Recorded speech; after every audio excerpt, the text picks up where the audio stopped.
चलिए कल Sensex expiry समझते हैं किस हिसाब से कामकाज करना है। देखिए आज की मार्केट बहुत ही ज़्यादा साइडवेज थी और मार्केट एक रेंज में ट्रेवल कर रही थी 25,140 से लेकर के 25,080। ये दो रेंज बना करके, ये जो 60-70 पॉइंट्स की रेंज बना करके निफ्टी जो है एक रेंज में ट्रेवल कर रही थी। तो यहाँ पे क्या था, ये ऑप्शन सेलर की रेंज थी। यहाँ पे ऑप्शन बाइंग अगर जिसने भी किया होगा उसको लॉस ही हुआ होगा और मार्केट उनका स्टॉप लॉस हंट किया होगा, क्योंकि इसमें क्या होता है, प्रीमियम जो होते हैं, जो प्रीमियम के चार्ट्स होते हैं ना, वो इस तरीके से, जैसे अगर आप प्रीमियम है कि चाहे कॉल आप ले लो चाहे पुट ले लो, दोनों के चार्ट में एट द मनी का या ओटीएम अगर आप पुट देखोगे या कॉल देखोगे तो दोनों के चार्ट ये एक डीके की तरफ जाते हैं और ये नीचे की तरफ डाउन ट्रेंड में रहते हैं। ठीक है, अब हम समझते हैं कल हमें किस हिसाब से कामकाज करना है। देखिए मार्केट को क्या करना चाहिए। ठीक है, मार्केट में यहाँ पे एक पीएसवाई लेवल है। देखिए स्टॉप लॉसेस क्या है मार्केट में, दोनों साइड अवेलेबल है मार्केट में, दोनों साइड। तो हमें किस तरीके से स्टॉप लॉसेस फाइंड करना है और किस हिसाब से हमको ट्रेड करना है। देखिए मैं जो है, ठीक है, अगर मार्केट कहाँ ओपन होती है, लेट से मान के लिए मार्केट अगर ओपन होती है 25,160 के ऊपर ओपन होती है, या मान के चलिए मोस्ट प्रोबेबली 25,145 के ऊपर ओपन होती है।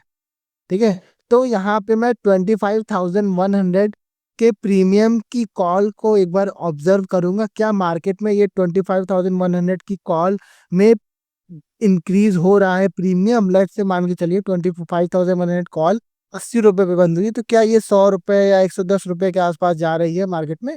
और अगर लेट से मान के चलिए, ठीक है, अगर लेट से मान के चलिए मार्केट ओपन हो जाती है गैप अप, ठीक है, और यहाँ से कुछ ऊपर चलने की कोशिश करती है, तो मैं 915 या 916 पे कॉल साइड की पोजीशन बनाऊंगा।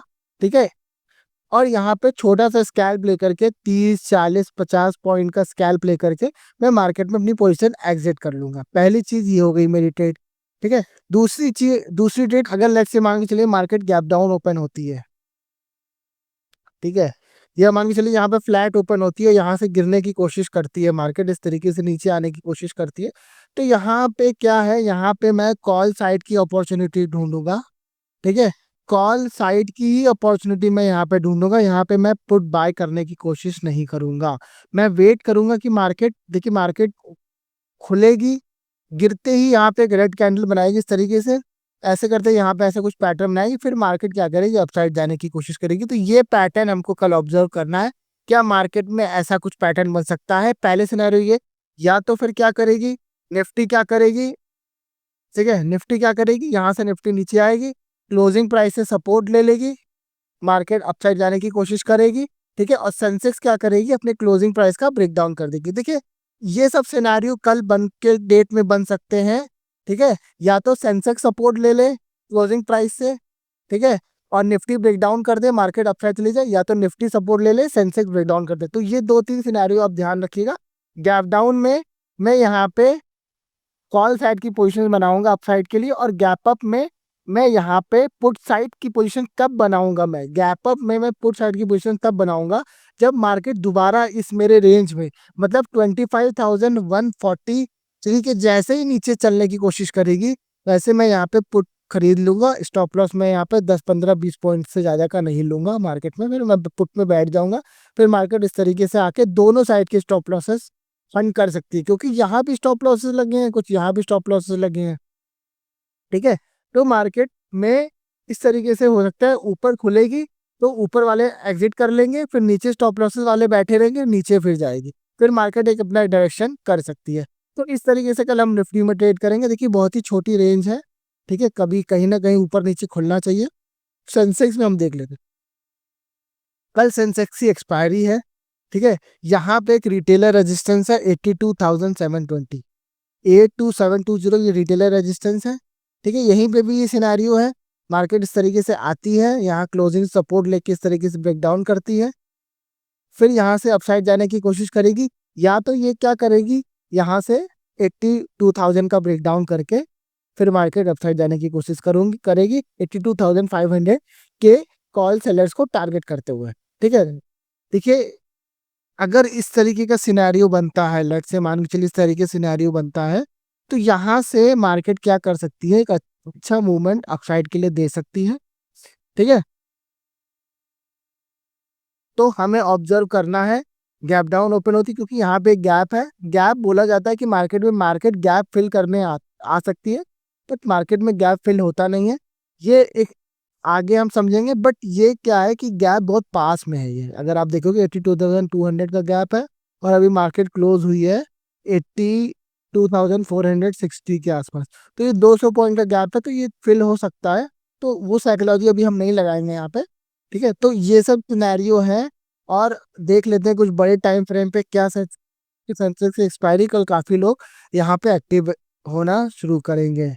तो देखिए कल मोस्ट प्रोबेबली जैसा मार्केट करेगी, अगर उस तरीके की करती है तो ठीक है, वरना जो न्यू चार्ट बनेगा, न्यू चार्ट जो बनेगा या जो न्यू स्टॉप लॉसेस फाइंड होंगे मार्केट में, उस हिसाब से हम टारगेट कर सकते हैं। देखिए एक्सपायरी वाले दिन आपको किसको टारगेट करना है? आपको ऑप्शन सेलर को टारगेट करना है, और नॉर्मल दिन आपको रिटेलर के स्टॉप लॉसेस हंट करने हैं, ठीक है। सपोर्ट रेजिस्टेंस वाले जो होते हैं उनके स्टॉप लॉस। तो ये सब चीजें समझिए, आपको ये देखना है कि कहाँ पे पोजीशन बन रही है। अब पीएसवाई लेवल यहाँ पे 82,000 का भी है, ठीक है, यहाँ पे 82,500 का भी है। तो यहाँ पे क्या हुआ है मार्केट में, 82,000 के 500 के कॉल और पुट दोनों शॉर्ट हुए हैं मार्केट में, ठीक है।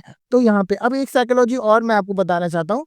देखिए मार्केट, अब मान के चलिए मार्केट, जब मार्केट एक तरफा बढ़ जाती है, तो यहाँ पे रिटेलर का माइंडसेट क्या हो जाता है? रिटेलर का माइंडसेट होता है कि मार्केट अब गिरेगी, अब गिरेगी मार्केट, अब गिरेगी मार्केट। और मार्केट क्या करती है, इसी के स्टॉप लॉसेस लेकर के मार्केट दोबारा ऊपर चली जाती है। फिर यहाँ पे सर शॉर्ट करते हैं, फिर मार्केट ऊपर चली जाती है, फिर यहाँ पे रिटेलर शॉर्ट करते हैं, फिर तो मार्केट इस तरीके से एक तरफा ऊपर की तरफ जाती है। क्योंकि यहाँ पे थोड़ी सी भी मार्केट गिर जाती है, तो आज काफी लोगों ने सोचा होगा कि मार्केट इतनी ऊपर बढ़ गई है। आप कमेंट बॉक्स बताइए कि आज आपने जरूर सोचा होगा कि मार्केट जो है सेंसेक्स इतनी ज्यादा बढ़ गई है, अब सेंसेक्स गिर जाएगी यहाँ से, ठीक है। अब आप खुद ही कॉमन सेंस लगाइए।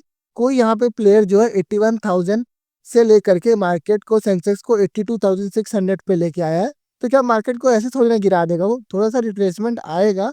बट यहाँ पे अगर आप देख रहे हो, तो इतने बड़े टाइम फ्रेम पे, इतना बड़े चार्ट में आपको बाइंग बाइंग दिख रही है, तो यहाँ पे पुट की तो पोजिशन बनती ही नहीं है, ठीक है। पुट की पोजिशन तब बनती जब यहाँ पे मार्केट क्या करती, इस ये 720 का ब्रेकआउट करती यहाँ से, तब यहाँ से कुछ ऐसा करके पैटर्न बनता, जो मैंने आपको पैटर्न बताया था। ऐसा करके पैटर्न बनेगा कुछ, ठीक है, तभी मार्केट नीचे की साइड आएगी। बट उससे ऐसा कोई सिनेरियो अभी बन नहीं रहा। पुट का सिनेरियो देखिए, जो मैंने आपको टेलीग्राम पे बताया है, वही पैटर्न बनेगा, तभी आप पुट में इंटरेस्टेड होंगे, वरना पुट की तरफ मत सोचिएगा भी नहीं। क्योंकि आपके क्या होगा, अगर 10, 15, 20 पॉइंट लेते हो आप, तब तो चलो ठीक है। बट अगर कोई 50 या कोई 100, 150 पॉइंट के लिए पुट में बैठता है, ठीक है, तभी मार्केट में वो पुट ले सकता है। प्लस सेकेंड हाफ में, अपन लोगों को सेकेंड हाफ में देखना है, ठीक है। यहाँ पे आप नोट कर लीजिए, अगर फर्स्ट हाफ में मार्केट जो है पॉजिटिव रहती है, ठीक है, तो सेकेंड हाफ में यहाँ पे कुछ सेलिंग आने के चांसेस हैं, ठीक है, अच्छी सेलिंग आने के चांसेस है। बट अपन लोगों को देखना है कि क्या सेलिंग ये वाला पैटर्न बना करके आ रही है, जो मैंने पैटर्न आपको बताया है, क्या ये वाला पैटर्न बना करके सेलिंग आ रही है, तभी हम यहाँ पे सेल करेंगे। वरना हम सेलिंग की तरफ नहीं भागेंगे। कहीं अगर अपन लोगों को मार्केट, जैसे ये कंसोलिडेशन हो चुका है, ये ऐसे आया, ये कंसोलिडेशन हो चुका है, यहाँ ही कहीं मिलती है, तो इस तरीके से टारगेट हम लोग लेके चल सकते हैं। ये पैटर्न देखिए बहुत ज्यादातर तब बनता है जब ऑल टाइम हाई के पास मार्केट होती है, तो ये पैटर्न बनता है। और ये एक दिन बैंकेक्स ने भी बना था पैटर्न, तो जो 15 रुपए का पुट था, वो कम से कम 450 रुपए का हाई मार के आया था। ये चीजें मैंने ऑब्जर्व की थी, ठीक है। और एक बार और बैंक निफ्टी में बना था ये पैटर्न, ठीक है। रेजिस्टेंस, निफ्टी ने रेजिस्टेंस लिया था, बैंक निफ्टी ने ब्रेकआउट करके ये पैटर्न बनाया था। तो ये सब पैटर्न देखिए ऑलरेडी की प्लान होते हैं। तो ये सब अगर आप नोट करके रखोगे, तो इससे आपकी बहुत ज्यादा हेल्प हो सकती है, ठीक है। बैंक निफ्टी में अपन लोग को ट्रेड नहीं कर रहा है, तो बैंक निफ्टी हम करेंगे नहीं। देखिए ये सब रिटेलर्स लेवल है, थोड़ा सा मार्क करके रखिएगा, ठीक है। बाकी मिलते हैं निफ्टी की एक्सपायरी वाले दिन।